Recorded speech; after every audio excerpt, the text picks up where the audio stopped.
¿Y quién vigila y quién se opone a la entrada de capitales, de esos capitales que llamamos golondrinas, que hacen un daño inmenso al entrar y otro daño inmenso al salir? Eso que llaman el carry trade, gente que está entrando con maletines cargados de dólares a Colombia todo el día, por las barbas de las autoridades, ministro. ¿Y eso quién lo vigila? Dineros del narcotráfico, dinero de la mafia internacional, dinero de los especuladores financieros de todos los tipos, dineros que están entrando a Colombia a hacerle daño a la economía de este país. ¿Quién lo vigila? Entonces yo les puedo aceptar a los señores del gobierno la idea de que hay que estabilizar recursos y en ese sentido tocar la plata de las regalías, pero si me muestran que se está hablando de estabilizar otras cosas. Pero eso no está sucediendo en ninguna parte y la revaluación ahí está galopando. Sin necesidad de bonanza, está galopando y está destruyendo la economía nacional. La industria del agro colombiano están desapareciendo en el proceso de revaluación que estamos sufriendo. Y repito, e insisto en la pregunta, y la hago en público, y estoy seguro que ningún medio de comunicación lo va a observar. ¿Qué pasa con la plata del narcotráfico?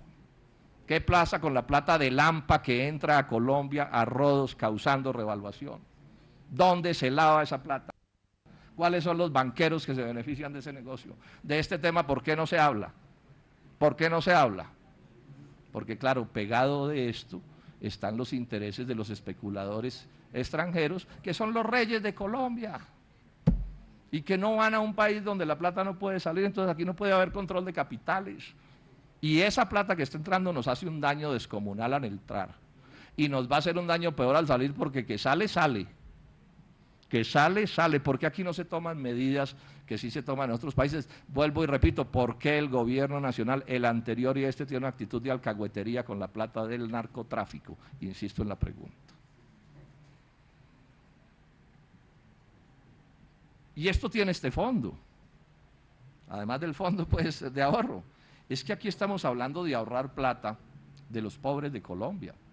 Yo repito, yo creo que usted en un determinado momento puede tener un fondo de estabilización y manejar una plata, pero se necesitan varias cosas. Primero, que haya bonanza. Segundo, que yo esté haciendo otras cosas para impedir la entrada de capitales indeseables a Colombia. Y tercero, el ahorro presupone que a uno, en cierto sentido, le sobra la plata. Lo dije la otra vez, decirle a un niño que no se le puede dar educación ahora porque le vamos a dar educación al nieto, con los fondos, con la plata del ahorro y el fondo de estabilización, es una cosa medio absurda. Decirle al niño que no puede almorzar porque es que el viernes va a desayunar, pues es una cosa bien compleja de sustentar. Entonces miren ustedes que aquí hay un debate que es mucho más complejo de como el gobierno no lo quiere presentar, porque aquí están escondiendo detrás de este proyecto muchas cosas. Están escondiendo, por ejemplo, el asunto de la regla fiscal. Y están escondiendo el desastre del modelo económico. Yo con esto quiero terminar, señora presidenta, porque quiero ser breve, no voy a repetir otras cosas que he dicho sobre este mismo tema. Y son muy importantes, por ejemplo, el tema de que las regalías que pagan las transnacionales son ridículas, el tema de que los impuestos que pagan son ridículos. Ahí también habría una plata para ver cómo se hace y que en vez de estar todos peleando por la sábana cortica, veamos a ver cómo se amplía la sábana para que le alcance más a todo el mundo, porque además yo tampoco es que me oponga a que el gobierno nacional tenga plata para gastar, pero aquí sí hay una discusión sobre descentralización, que es un debate que hay que poner sobre la mesa, ministro, porque esto lo que hay aquí es una puñalada a los procesos de descentralización. Y bueno, si a ustedes les parece que eso está bien, plantéenlo, pero plantéenlo con franqueza, no nos sigan con el engatuse de que este es un debate entre los honrados y eficientes gastadores del gobierno nacional contra los corruptos e ineficientes gastadores de los municipios y de los departamentos del país, porque ese es un debate que en esos términos es por completo inaceptable. ¿Cuál es en últimas el problema que estamos teniendo y que está detrás de esto y del recorte a las transferencias? El gobierno nacional está más o menos quebrado. Hay otros más quebrados, pero lo cierto es que el déficit de las finanzas públicas es muy grande. O sea, la plata que le entra al gobierno nacional en condiciones normales, por impuestos, etcétera, es insuficiente frente a los compromisos del gobierno y las necesidades del gasto. Ese es el problema. Entonces van a estrangular el gasto de los municipios y de los departamentos por la vía de darle una plata al gobierno nacional. Al final ese es el secreto. Y ya mencioné, la persecución contra los dólares de las regalías tiene que ver con abrirle camino a otros dólares y otras cosas que están entrando al país y que el gobierno prefiere que sean esos los dólares que entran, porque podía atajar los unos o los otros y decide pues golpear, a mi juicio, los que no debería golpear en este caso.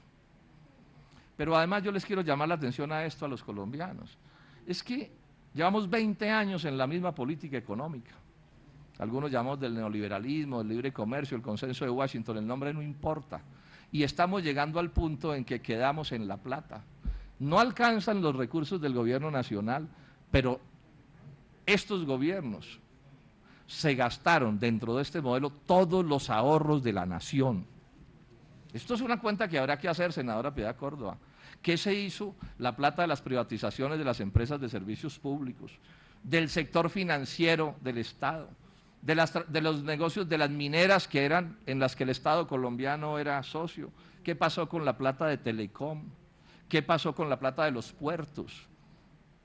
Todo eso desapareció, se esfumó, o sea, el país viene funcionando sobre la base de comerse los ahorros de un siglo, es lo que han hecho los neoliberales en todo este proceso. Antes la educación era un derecho, hoy ya la mitad de los jóvenes en Colombia se educan por su cuenta porque el Estado no les ofrece sus servicios. El sistema de salud, que en buena medida antes era atendida con los recursos públicos, ahora se volvió una especie de negocio de aseguramiento en el cual son los ciudadanos los que terminan pagando la salud de los colombianos. Las carreteras, hoy vale un ojo de la cara moverse con una carretera porque está también privatizada y hay que pagarla. O sea, que estamos hablando de un modelo económico que ha destruido, que tiene al país en una crisis profunda, pero que ha venido desbaratando el conjunto de la economía nacional. Un problema de desempleo mayúsculo, 70% de los colombianos o desempleados o subempleados o en la economía del rebusque, como se quiera llamar, un problema de pobreza espantoso, pero eso sí, un asunto de concentración de la riqueza que para ellos es maravilloso, porque les ha ido de maravillas a esos que han concentrado la riqueza por todas partes. Y ahora se vienen, porque esto es parte de este mismo proyecto, con el proyecto de la regla fiscal presentado por la administración anterior, o el de la responsabilidad o estabilidad fiscal. Este es un tema de alguna complejidad para explicarlo y nunca hay tiempo suficiente, pero lo ilustro de esta manera. Esa ley de tierras que se está tramitando, que tiene que ver con restituirles a los desplazados las tierras que les quitaron mediante la violencia, idea con la que yo estoy de acuerdo. Yo pienso que al que le quitan un pedazo de tierra o su finca por violencia, el Estado debe restituírsela. Pero esa es una ley que tiene origen en decisiones de la Corte Constitucional. Repito, sin las determinaciones de la Corte Constitucional esa ley nunca se hubiera podido tramitar. Eso no se hubiera obligado su trámite, porque es un trámite obligatorio. La determinación de unir el POS del sistema subsidiado y del contributivo, que es también una determinación de la Corte Constitucional, no se hubieran podido tomar si existiera la ley de la regla fiscal o de la estabilidad fiscal. Este es un asunto así de grave de lo que estamos hablando. Y esto de las regalías es del mismo espíritu. Entonces, aquí con el cuento de la estabilidad macroeconómica, calculada además para que Colombia tenga el grado de inversión y sea el paraíso del capital financiero, así pase lo que pase en esta pobre república, van a estrangular todo lo que sea las necesidades sociales de los ciudadanos. Senadores, amigos del gobierno, les llamo la atención sobre esto. Aquí la determinación que está tomada es que se van a congelar o a darle reversa a los derechos sociales que están en la Constitución de 1991 para desarrollar toda la parte neoliberal de esa Constitución. ¿Saben esto en lo que estamos? Este es el problema de esta ley y es el problema de la ley de la regla fiscal o de la responsabilidad fiscal. Este es el debate de fondo, o sea, es coger un país e intentar mantenerlo en funcionamiento sobre la base de más pobreza, de más desempleo, de más sufrimiento ciudadano, de más concentración de la riqueza, de más beneficiar a los intereses extranjeros. Es un poco llegar ya al paroxismo con la idea de que los colombianos seremos felices si primero hacemos felices a los extranjeros. Cosa que nos están diciendo desde hace 20 años y por supuesto que no opera así porque la vida demuestra que no es así. Ojalá fuera así de fácil, hacer feliz a un gringo y eso vuelve a feliz a los colombianos, pero no opera así, funciona exactamente al revés. así muchos se desvivan por hacerlos ricos. ¿Sí? No funcionan desafortunadamente así las cosas. O sea, que aquí ante lo que estamos es ante esto, y con esto concluyo, señora presidenta. Este proyecto que hemos desnudado en no sé cuántas ocasiones y que se sigue desnudando y que no van a poder tapar sus realidades con redacciones absurdas. Es un proyecto que hace parte de una lógica que a mí me dicen es que, senador Robledo, ustedes no proponen nada. Nosotros sí proponemos cosas, si se piensa en lo que estamos diciendo y si no se asume una actitud prejuiciada. Aquí hay una gran discusión.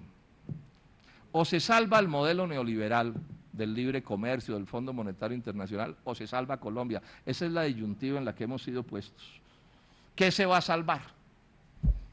El propósito del gobierno del doctor Juan Manuel Santos, que es, digamos, un dogmático de todas estas concepciones y convicciones que vienen desde antes, y lo refleja así su gabinete de manera clarísima. Es un convencido de que aquí lo que importa es salvar el modelo económico neoliberal, salvar el libre comercio, salvar a las transnacionales, salvar al capital extranjero. Otros pensamos que así se hunde Colombia, y que aquí lo que hay es que salvar a Colombia, no al modelo económico neoliberal. Mira, aquí lo que hay es que generar un modelo económico de desarrollo, de producción, de empleo, de industria, de agro, de transnacionales que paguen regalías, que paguen impuestos, con relaciones laborales justas, donde el medio ambiente no se destruya como se está destruyendo. O sea, una cosa distinta. Ahora, habrá unos a los que no les gusta, a los que les ha ido de maravillas en esta etapa y están literalmente forrados en riqueza, les parecerá que todo está muy bien, pero esta es la gran propuesta y la gran preocupación que nos queda, y este proyecto es un buen ejemplo. ¿Qué salvamos? Salvamos un modelo económico que lleva 20 años aplicándose, senadora Daira, y que los hechos nos demuestran que no funciona, por lo menos para lo que se supone que nos interesa a muchos, o salvamos a Colombia con determinaciones diferentes. Esta es una buena ocasión para hacer este debate. Concluyo insistiéndoles en esto. Esos cambios que le hicieron al proyecto no son más que cambios absolutamente cosméticos, insustanciales, menores a un grado sumo, para poder como engrasarlo, para poder venderlo de la mejor manera. Esa es la triste realidad de esto. Ustedes no encuentran un solo cambio que valga la pena el proyecto. Nada. Ni un solo cambio que valga la pena el proyecto, y que esté explícito y sea claro, no sea que uno se lo imagine, porque claro, en la presión y un poco en la frustración, etcétera, pues los seres humanos somos dados a pensar con las ganas, por eso es que compramos lotería, ¿cierto? Pero parte aquí del problema es que no pensemos con las ganas. O sea, que si va a haber modificaciones, que sean ciertas, pero no ha habido ninguna. El proyecto es el mismo del proyecto anterior y es un proyecto, a mi juicio, profundamente retardatario, que repito, le quita a las regiones, no digo a las regiones, no debemos usar más la palabra regiones, le quita a los departamentos y a los municipios el derecho a decidir sobre las regalías. Y además les quita la plata. Son las dos cosas lo que les quita, el derecho a decidir y la plata. Porque aun cuando lo sigan ocultando, se les están quitando la plata. Y aquí vuelvo a llamar, ministro, a través suyo al gobierno nacional, muéstrenos el proyecto de ley que sigue de la reforma constitucional. Si es tan bueno lo que la segunda inyección que nos van a poner, ¿por qué no la muestran de una vez? Pero no puede ser que nos digan, no, estén tranquilos, que esta reforma constitucional, bueno, pero eso sí, la ley que les vamos a traer después es maravillosa, ahí vamos a arreglar todos los problemas, todas las dudas, no. Es una cosa mínima de respeto con los afectados decirles exactamente qué va a pasar y que sea sobre toda la información que las distintas bancadas sigan decidiendo. Mientras las cosas estén como están, el Polo Democrático Alternativo, por estas razones y muchas más que no he dado, seguirá oponiéndose a que ese proyecto sea acto legislativo. Muchas gracias, señora Presidenta. A usted, senador, pero le doy 2 minutos para su bueno, tiene el uso de la palabra.